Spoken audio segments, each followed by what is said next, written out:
Yeah, I mean the maintenance is always a wide open situation, but we feel comfortable with him dealing with this maintenance here today. It's something that we expect to go away. And how much is only 2 games this week help to get more time off? Yeah, no, it's definitely a bit of a lull in the pace that's going to follow the Pittsburgh game. So we, it's good under these circumstances. We have that pregame skate in Ottawa tomorrow too that we can use to activate him. So I think whether he skated today or whether he does the pregame tomorrow, the key is to get everybody on the ice in one of the two. So with Larson, it's the same. Does he skate today or does he skate tomorrow morning? And that's the beauty of the moment, having the pregame skate actually as an option to use in these situations, because we're going to have a lot of games coming up here where it's a game day, off day, game day, off day, game day, off day, and we might have to find different paths to activating the players in the best way, especially players that have bumps and bruises at this time of year, which are normal. We're not worried about any of these injuries, but just learning how to manage them through this schedule that's coming up. It's that's what we're doing actually off of this one. So we're expecting Larson and Hutton to be fine tomorrow night. Yeah.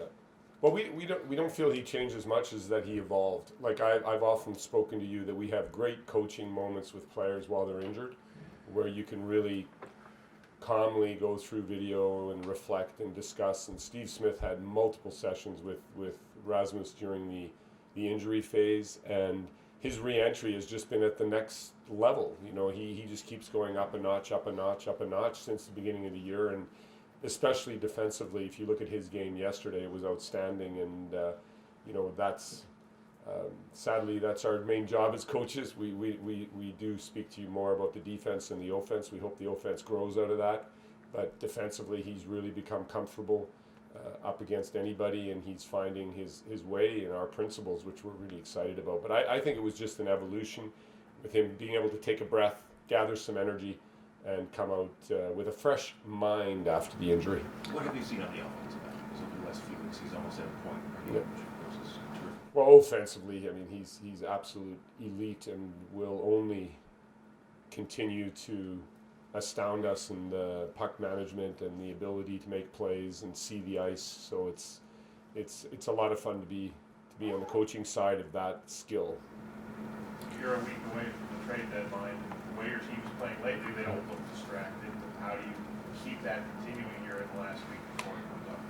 Well, the best way to keep it that way is continue to live in the module that we have since the beginning of the year, which is very, very small picture. Like we've tried not to go high or not to go low in all the different waves that we've had during the season. And I think this group, after seeing the win last night and what it meant to our fan base that we won the series against Toronto, you wouldn't feel that in the group today. Their feet are on the ground, they stay focused. The conversation is now about Ottawa.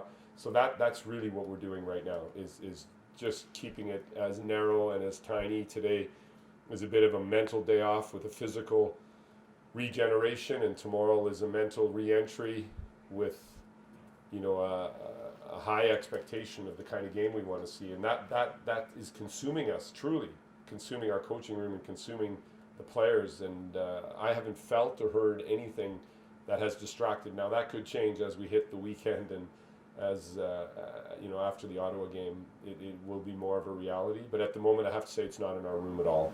And then how do you approach tomorrow against a team you've lost to twice, and it's a huge night for their franchise with a jersey retired and everything that's going to be going on?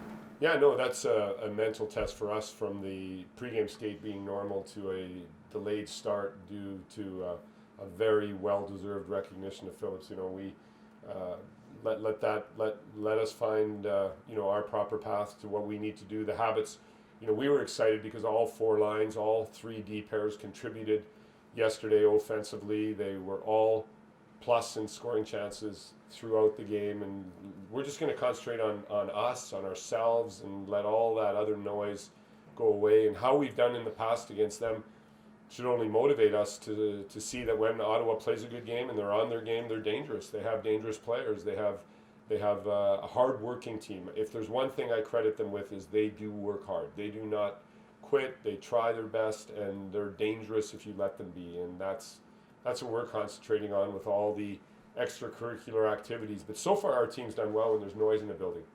And there's going to be noise in that building. And I feel just like with the Ranger game, we'll feed off of that. After such a big win like last night, how do you avoid any kind of letdown, which happens to teams sometimes? Yeah, just in general, again, I'll underline the importance of us concentrating on the task at hand and on the things we can influence and control, and that's what we're doing here. You never play a perfect game as an individual, as a team. From a coaching perspective, there's never a perfect game. There's always something to work on, and that's what we've spoken about already today. Is what can we improve off of the game yesterday, and what do we need to take with relevant to how Ottawa is structured and how they play. And so it's just the focus on what you are able to influence at the moment. That's the key. So having a good or a bad game, we've been really evolving in so far as our culture in the room is all about that, and the players embrace that, and you've heard it when you're speaking to them, and we just continue down that path, not up, not down. Let's get this one and then see where we're standing. That's what we're going to work our best to do. Ralph, Colin Miller earlier in the season had troubles getting into the lineup at times, was a healthy scratch, but as of late has really started to change his game around. What have you been seeing with his play on the ice and his preparation off the ice that has allowed him to kind of reinsert himself as another top defenseman on this team? Yeah, I mean, he started the season in a comfortable position. We didn't have the competition that we had, and it was a tough grind in the middle there where we were, 8+ defensemen fighting for spots. We did a lot of 7-11s, and it was not easy being a defenseman in our lineup. You had to have a very good game all the time to stay in there. And I think just the comfort of now, being one of the top six and knowing that the confidence is there makes him calmer in his game, both defensively and offensively. He's been excellent in adding some punch, a surprising punch at times.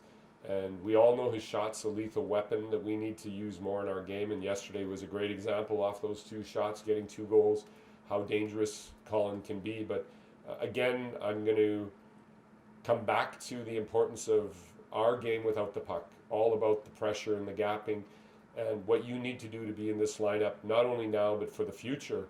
And he's working really hard on those fundamentals, which don't come easy, and it demands a lot from the players, game in and game out. And we like the way Colin's evolving on both sides of the puck. Do you feel that his game is being able to be more himself because he's playing with a guy like Rasmus Dahlin?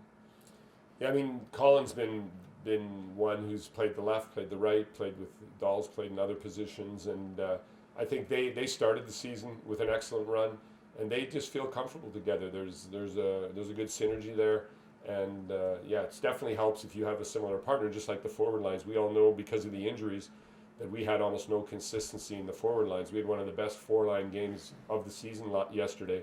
And it's because of the bodies we have back and the depth now in the lineup. And it's the same with the defensemen. They get some synergy playing with the same guy. They can solve the amazing pressure that's now exerted in the National Hockey League. There's not a shift for the D where you can ever just relax. Everybody's forechecking, everybody's pressuring, and it's solving that. I told you that in September, and I'll tell it to you now, is one of the keys to being a great team in the National Hockey League is to permanently solve pressure. And Colin is getting so much better at that, and we're excited about that evolution. Thanks, everyone. Okay, thank you all.